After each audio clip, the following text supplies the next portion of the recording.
ರಾತ್ರಿ ಮಿತವಾಗಿ ಮಳೆ ಬಂದಿತ್ತು. ಅದು ರೈತರು ಹೆಚ್ಚು ಭರವಸೆ ಇಟ್ಟಿರುವಂತಹ ಭರಣಿ ಮಳೆ. ಭರಣಿ ಮಳೆ ಬಿದ್ದ ಕಡೆ ಧರನೆಲ್ಲ ಫಸಲು ಅನ್ನುವ ನಾಣ್ಣುಡಿಯೇ ಇದೆ. ಈ ಮಳೆ ಬಿದ್ದ ಮುಂಜಾನೆ ತುಂಬ ಹಿತವಾಗಿರ್ತದೆ. ಈ ಕಾರಣದಿಂದ ನಾನು ಕೂಡ ಅಪರೂಪಕ್ಕೆ ಒಂದು ವಾಕ್ ಹೋಗಿ ಬರೋಣ ಅಂತ ಹೊರಟೆ. ನಾನು ವಾಕ್ ಹೋಗುವ ದಾರಿನಲ್ಲಿ ಸುತ್ತ ನೋಡ್ತೀನಿ, ಈ ಗೆದ್ದಲು ಹುಳುಗಳು ಗೂಡನ್ನು ಕಟ್ತಾ ಇವೆ. ನನಗೆ ತಕ್ಷಣ ನನ್ನ ಬಾಲ್ಯಕಾಲ ನೆನಪಾಯಿತು. ನಾವು ಬಾಲ್ಯದಲ್ಲಿ ಈ ಗೆದ್ದಲುಗಳು ಗೂಡನ್ನು ಕಟ್ಟಿದರೆ ಆ ಗೂಡನ್ನು ಬಾಚ್ಕೊಂಬಂಡು ಈ ಕೋಳಿ ಮರಿಗಳ್ಗೆ ಹಾಕ್ತಾಯಿದ್ವಿ. ಕೋಳಿಗಳು ಗೆದ್ದಲುಗಳನ್ನ ತಿಂದರೆ ಭಾಳ ಬೇಗ ಬೆಳೀತವೆ ಎನ್ನುವ ಒಂದು ನಂಬಿಕೆ ನಮಗಿತ್ತು. ತುಂಬ ಇಷ್ಟಪಟ್ಟು ಕೋಳಿ ಮರಿಗಳು ಆ ಗೆದ್ದಲು ಹುಳುಗಳನ್ನ ತಿಂತಾಯಿದ್ವು. ಇರಲಿ, ಈ ಗೆದ್ದಲು ಒಂದು ಜಾತಿ ಇರುವೆಯನ್ನು ಹೋಲುವಂತಹ ಜೀವಿ. ಇದು ಸತ್ತ ಸಸ್ಯಜನ್ಯ ವಸ್ತುಗಳನ್ನು ತಿಂದು ಜೀವಿಸ್ತದೆ. ಸುಮಾರು 4,000 ಪ್ರಭೇದದ ಗೆದ್ದಲುಗಳನ್ನು ಈ ಜಗತ್ತಿನಲ್ಲಿ ಗುರುತಿಸಲಾಗಿದೆ. ಇವುಗಳು ಅಂದರೆ ಈ ಆವಿರುತ್ತೆ ಅಂತೇಳಿ ನಾವೆಲ್ಲ ನಂಬ್ಕೊಂಡಿದ್ದೀವಲ್ಲ, ಅಂಥ ಉತ್ತವನ್ನು ಕಟ್ಟುವಂಥದ್ದು ಈ ಗೆದ್ದಲು ಹುಳುಗಳು. ಆದರೆ ಅನೇಕರು ಉತ್ತವನ್ನು ಆವೇ ಕಟ್ತದೆ ಅಂತಾರೆ. ಅದು ತಪ್ಪು. ಈ ಗೆದ್ದಲುಗಳೇ ಆ ಉತ್ತವನ್ನು ಕಟ್ತವೆ. ಪುರಾತನ ಕಾಲದಿಂದಲೂ ಕೂಡ ಈ ಗೆದ್ದಲು ಮಾನವನು ಬೆಳೆಯುವ ಆಹಾರ ಬೆಳೆಗಳನ್ನು ಮತ್ತು ವಸ್ತು ಸಾಮಗ್ರಿಗಳನ್ನು ತಿಂದು ನಷ್ಟ ಉಂಟು ಮಾಡ್ತವೆ ಅಂತೇಳಿ ರೈತರಿಗಂತೂ ಇವುಗಳ ಬಗ್ಗೆ ತುಂಬ ದ್ವೇಷ ಇದೆ. ಸಾಮಾನ್ಯವಾಗಿ ಈ ಗೆದ್ದಲು ಹುಳುಗಳಿಗೆ ಒಣಗಿದ್ದು ಅಂದರೆ ಭಾಳ ಅಚ್ಚುಮೆಚ್ಚು. ಅದರಿಂದಲೇ ಈ ಒಣ ಮರ, ಈ ಒಣ ಗಿಡ, ಒಣ ಬಳ್ಳಿ, ಒಣ ಎಲೆ, ಒಣ ಹುಲ್ಲು ಮುಂತಾದ ಆಹಾರದ ಮೇಲೆ ಮಣ್ಣಿನ ಪೊರೆಯಿಂದ ಮುಚ್ಚಿ ಹೆಚ್ಚಿನ ಸಂಖ್ಯೆಯಲ್ಲಿ ಅದನ್ನು ಮುತ್ಕೊಂಡು ತಿಂತವೆ. ಈ ಗೆದ್ದಲು ಜಿರಳೆಗಳಂತೆ ನಿಶಾಜೀವಿಗಳು, ಅಂದರೆ ಈ ಕತ್ತಲ ಜೀವಿಗಳು. ಏಕೆಂದರೆ ಇವು ಸೂರ್ಯನ ಜಳವನ್ನು ತಡ್ಕೊಳ್ಳಿಕ್ಕೆ ಆಗೋದಿಲ್ಲ. ಮಳೆ ನೀರು ಕೂಡ ಇವುಗಳ ಮೇಲೆ ಬೀಳದಂತೆ ಗೂಡುಗಳಲ್ಲಿ ರಕ್ಷಣೆಯನ್ನು ಪಡೀತವೆ. ಇವುಗಳ ಉಸಿರಾಟದಿಂದ ಹೊರಹೊಮ್ಮುವ ಗಾಳಿ ಇಂಗಾಲದ ಡೈಆಕ್ಸೈಡ್ನಿಂದ ಕೂಡಿರ್ತದೆ. ಇದರಿಂದಾಗಿ ಶರೀರ ಸೂಕ್ಷ್ಮವಾಗಿದ್ದು ಬಿಸಿಲಿಗೆ ಇವು ಬಂದಾಗ ಬದುಕಲಿಕ್ಕೆ ಇವುಗಳಿಂದ ಸಾಧ್ಯವೇ ಆಗೋದಿಲ್ಲ. ಆದ್ದರಿಂದ ತಾವು ಓಡಾಡುವಲ್ಲಿ ಮಣ್ಣಿನ ಪೊರೆಯನ್ನು ಕಟ್ಟಿಕೊಂಡು ರಕ್ಷಣೆಯನ್ನು ಪಡ್ಕೊಂಡಿರ್ತವೆ.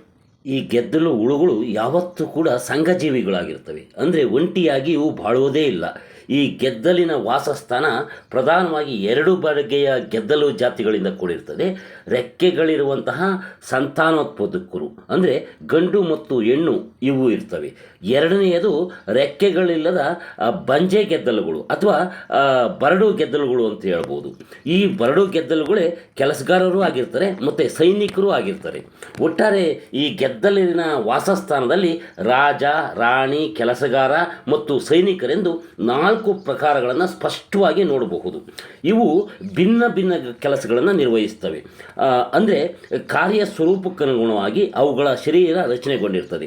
ಗೆದ್ದಲಿನ ವಾಸಸ್ಥಾನದಲ್ಲಿ ಸಾಮಾನ್ಯವಾಗಿ ಒಂದೇ ರಾಜ ಮತ್ತು ಒಂದೇ ರಾಣಿಗಳಿರ್ತವೆ. ಕೆಲಸಗಾರರು 80% ಸಂಖ್ಯೆಯಲ್ಲಿರ್ತವೆ. ಈ ಗೆದ್ದಲು ವಾಸಸ್ಥಾನದಲ್ಲಿ ರಕ್ಷಣೆಗೆ ಬೇಕಾಗುವಷ್ಟು 12% 15% ಸಂಖ್ಯೆಯ ಸೈನಿಕರಿರ್ತಾರೆ. ಪ್ರತಿಯೊಂದು ಗೆದ್ದಲು ಕೂಡ ತನ್ನ ವಾಸಸ್ಥಾನದಲ್ಲಿ ತನ್ನ ಜವಾಬ್ದಾರಿಯನ್ನು ಅರಿತು ಶಿಸ್ತಿನಿಂದ ತನ್ನ ಕೆಲಸವನ್ನು ನಿರ್ವಹಿಸ್ತದೆ. ಈ ಗೆದ್ದಲು ಹುಳುಗಳು ಸುಮಾರು 300 ಮಿಲಿಯನ್ ವರ್ಷಗಳಿಂದ ಭೂಮಿಯ ಮೇಲೆ ಇರುವಂತಹ ಪುರಾತನ ಜೀವಿಗಳಾಗಿದ್ದಾವೆ. ಇವುಗಳ ಆಯುಷು ಗರಿಷ್ಠ 1 ವರ್ಷ ಮಾತ್ರ. ಆದರೆ ರಾಣಿ ಹುಳುಗಳು 15ರಿಂದ 25 ವರ್ಷ ಬದುಕ್ತದೆ. ಈ ಗೆದ್ದಲು ಹುಳುಗಳಿಂದ ನಮ್ಮ ಭಾರತದಲ್ಲಿ ಪ್ರತಿ ವರ್ಷ 280 ದಶಲಕ್ಷ ರೂಪಾಯಿಗಳಷ್ಟು ನಷ್ಟವಾಗ್ತದೆ ಅಂತೇಳಿ ಅಂದಾಜು ಮಾಡಲಾಗಿದೆ. ಅಂದರೆ ಇವು ಮರಗಳನ್ನು, ಆಹಾರ ಪದಾರ್ಥಗಳನ್ನು ತಿನ್ನೋದ್ರಿಂದ ಆ ನಷ್ಟವನ್ನು ಹೀಗೆ ಅಂದಾಜಿಸಲಾಗಿದೆ. ಭಾರತದಲ್ಲಿ ಗುರುತಿಸಿರುವ ಒಟ್ಟು 300 ಗೆದ್ದಲಿನ ಪ್ರಭೇದಗಳಲ್ಲಿ 50 ಪ್ರಭೇದಗಳು ಮಾತ್ರ ಈ ರೀತಿಯ ನಷ್ಟವನ್ನುಂಟು ಮಾಡ್ತವೆ. ಉಳಿದ ಗೆದ್ದಲುಗಳು ಆ ರೀತಿಯ ನಷ್ಟವನ್ನು ಉಂಟು ಮಾಡೋದಿಲ್ಲ. ಈ ಗೆದ್ದಲುಗಳನ್ನು ಕುರಿತ ಒಂದು ಸ್ವಾರಸ್ಯಕರವಾದ ವಿಷಯ ಏನಪ್ಪ ಅಂದರೆ, ಈ ಗೆದ್ದಲುಗಳು ಹುಟ್ಟು ಕುರುಡಾಗಿರ್ತವೆ. ಅಂದರೆ ಸದಾ ಕತ್ತಲ ಕೋಣೆಯಲ್ಲೇ ದುಡಿಯುತ್ತಿರುವ ಅವುಗಳಿಗೆ ಕಣ್ಣಿನ ಅವಶ್ಯಕತೆ ಅನ್ನೋದೇ ಬಂದಿರೋದಿಲ್ಲ. ಅವು ಇಡೀ ಜೀವಮಾನವನ್ನು ಕತ್ತಲಿನಲ್ಲೇ ಕಳೀತವೆ.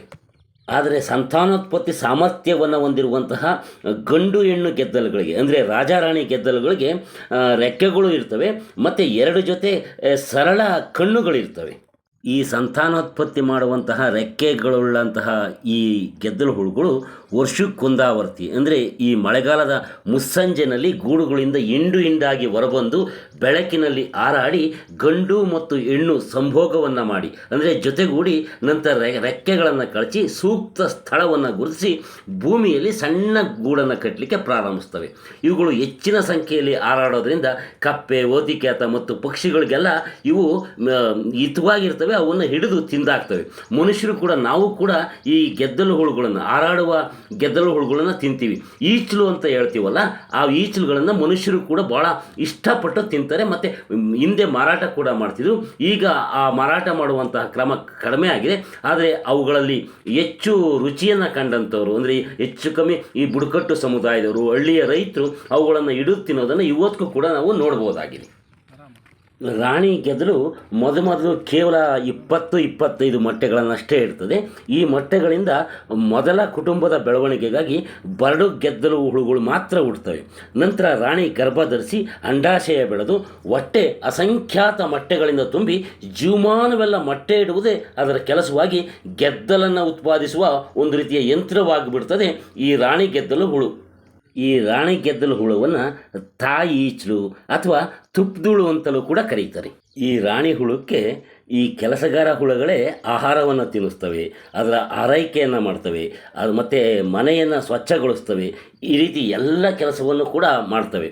ಮತ್ತು ರಾಣಿ ಹುಳ ಚಲಿಸಬೇಕಾದ್ರೆ ಸೈನಿಕ ಗೆದ್ದಲುಗಳು ಸದಾ ರಾಣಿಗೆ ಕಾವಲನ್ನು ಕಾಯ್ತಾ ಈ ನಮ್ಮ ಭಾರತದ ಸೈನಿಕರು ಇರ್ತಾರಲ್ಲ, ಆ ರೀತಿಯ ರಕ್ಷಣೆಯನ್ನು ಕೂಡ ನೀಡ್ತವೆ.